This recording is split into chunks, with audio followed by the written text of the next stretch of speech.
अस्सलाम वालेकुम वरहमतुल्लाहि वबरकातुहू। वेलकम टू बेक एजीएम मॉनिटर। मैं आपकी टीचर यासिर आज के लेके आया हूँ class number 10 adobe Photoshop CC24।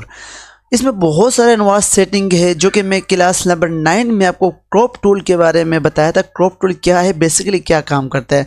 तो इसमें मज़ीद आपको कुछ और भी इस पर सिखाने वाले हैं जो कि क्रॉप टूल के अंदर चार टूल होते हैं, जो कि एक स्लाइस टूल होता है, क्रॉप टूल होता है और भी बहुत कुछ होता है। तो इसको हम सीखेंगे आज की क्लास में। तो हम नेक्स्ट क्लास में फिर दूसरे टूल के बारे में डिस्कस करेंगे। तो हम यहाँ पे आ चुके हैं, एडोब फोटोशॉप के सॉफ्टवेयर ओपन कर चुका हूँ।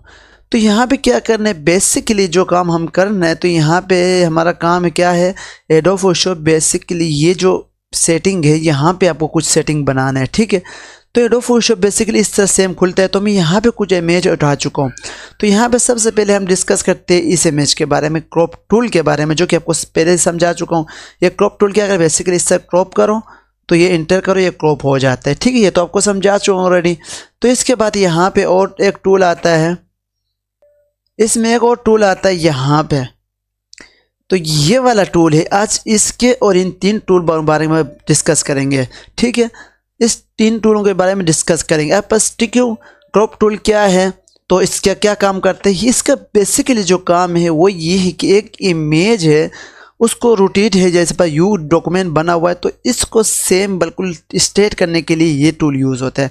तो किस तरह करते हैं, तो यहाँ पे जैसे सिंपली हम यहाँ क्लिक कर लेते हैं और यहाँ पे क्लिक कर लेते हैं, तो इस तरह यहाँ पे क्लिक कर लेते हैं, तो इस तरह यहाँ पे क्लिक कर लेते हैं, तो इसको इंटर करते हैं। तो हमारा पास ये क्या हो गया, ये क्रॉप होके आ गया, बिल्कुल डॉक्यूमेंट बिल्कुल सीधा हो गया। तो इस तरह ये यूज़ होता है इसके लिए।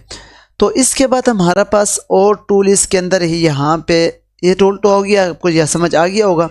इसके बाद हमारा पास टूल है स्लाइस टूल। स्लाइस टूल क्या करता है, बेसिकली स्लाइस टूल का बहुत ही बेहतरीन काम है। जैसे मैंने यहाँ पे 1 2 3, अब ये जो मैंने एक सिलेक्शन लिया है, तो ये मैं चाह रहा हूँ कि इसको क्या करना है, तो ये कुछ पार्टों में ये तब्दील हो कि ये क्या अपना सेव हो जाए आपके पास। तो यहाँ से आप बेसिकली इसमें जाएंगे, इस पार्ट में जाएंगे, तो यहाँ पे सेव पे जाएंगे। तो हम इसको यहाँ पे क्या करेंगे, सेव करेंगे। तो जैसे मैं सेव करता हूँ, ये डॉक्यूमेंट कौन सा, यहाँ पे नाम दे देंगे अपना, कोई सा भी एक नाम दे देते हैं, ठीक है। नाम देने के बाद फिर इसको सेव करते हैं। यहाँ पे जैसे मैं सेव करता हूँ, तो यहाँ पे मैं जाता हूँ डेस्कटॉप पे, ओनली इमेज भी लिखा हुआ है, सारा इमेज लिखा हुआ है, ठीक है, आल, ठीक है, स्लाइस। तो यहाँ मैं सेव करता हूँ सिंपली। जैसे मैंने सेव कर दिया, तो यहाँ पे मैं आता हूँ दोबारा, तो यहाँ पे मेरे पास ये सेव होके आ गया। अब देख सकते हैं इसके अलग अलग पार्ट में क्या हो गया, तब्दील होके आ गया, ठीक है। तो देखो ये पार्ट हो गया, ये पार्ट हो गया, ये पार्ट हो गया, सारा पार्ट ये अलग अलग आ गया, ठीक है। तो इसको दोबारा जाता हूँ इसी में, तो यहाँ पे मैं चाहता हूँ कि 1 2 3 ये हटा दिया मैंने, ठीक है। तो यहाँ पे दोबारा मैं इसको दोबारा सिलेक्शन कर लेता हूँ, यहाँ से एक सिलेक्शन कर, बाकी जो ऑटो सिस्टम है ये खुद ब खुद सिलेक्शन होता है, ठीक है। अब यहाँ पे नॉर्मल रख सकता हो, आप फिक्स रख सकते हो, यहाँ पे आप और भी फिक्स साइज़ रख सकते हो, ये फिक्स साइज़ है। जैसे यहाँ फिक्स साइज़ ये आ गया, देखो ये हमने सेफ फिक्स साइज़ रख दिया, ठीक है। इतने ही साइज़ हो गए हैं, ये आपका फिक्स साइज़ है, ठीक है। तो दोबारा इसमें जाता हूँ, और भी यहाँ पे ऑप्शन दिया हुआ है बहुत सारा। तो यहाँ पे ऑप्शन दिया हुआ है, ये वाला ऑप्शन है। जैसे ये देखो, ये एक तो अब मैं खुद सेलेक्ट किया है, बाकी ऑटो सिस्टम है, ठीक है, ये ऑटो सिस्टम है। अब यहाँ पे दूसरा टूल आता है, ये स्लाइस सिलेक्शन टूल।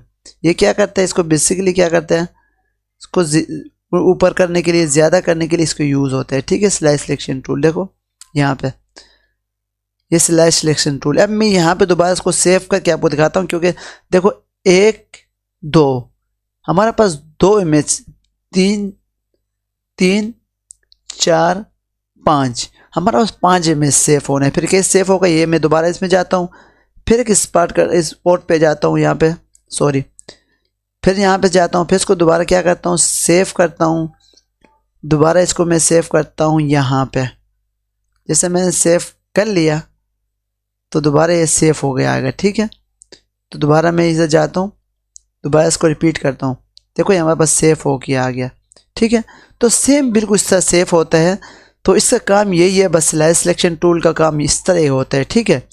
उसके बाद मैं दोबारा एक और चीज़ में समझाता चलूँ। यहाँ पे मैंने यहाँ पे कुछ इमेज और उठाया। अब मैं यहाँ चाह रहा हूँ कि इसको एक ही पार्ट में तब्दील करूँ। क्या एक ही पार्ट में? देखो, अगर मैं यहाँ पे टूल पे वो करता हूँ तो ये कितना हमारा पास सिलेक्शन करता है, देखो। अच्छा, ये जो इम्पोर्टेंट चीज़ ये है। अब यहाँ पे मैंने कुछ यहाँ से कुछ बॉर्डर वो दिया हुआ है, देखो यहाँ पे ये दिया हुआ है, यहाँ पे ये दिया हुआ है, ठीक है। अब मैं यहाँ पे सिलेक्ट करता हूँ तो ये पूरा सिलेक्शन के आते हैं। अब दोबारा मैं इसको क्या करता हूँ, इसको जब मैं एक्सपोर्ट में जाता हूँ, इसको सेव करता हूँ, तो मेरे पास क्या होगा, ये पूरा सेव होके आएगा। देख यहाँ पे ये सेव होके आ गया मेरे पास। अब देख सकते हो यहाँ पे, ये देखो ये खुद ब खुद सेव होके आ गया, ठीक है। तो इस तरह इसका काम है स्लाइस टूल का। तो आपको ये बिल्कुल समझ आ गया होगा। अब नेक्स्ट क्लास में हम अगले टूल के बारे में डिस्कस करेंगे। आज के लिए इतना काफ़ी। अल्लाह हाफिज़।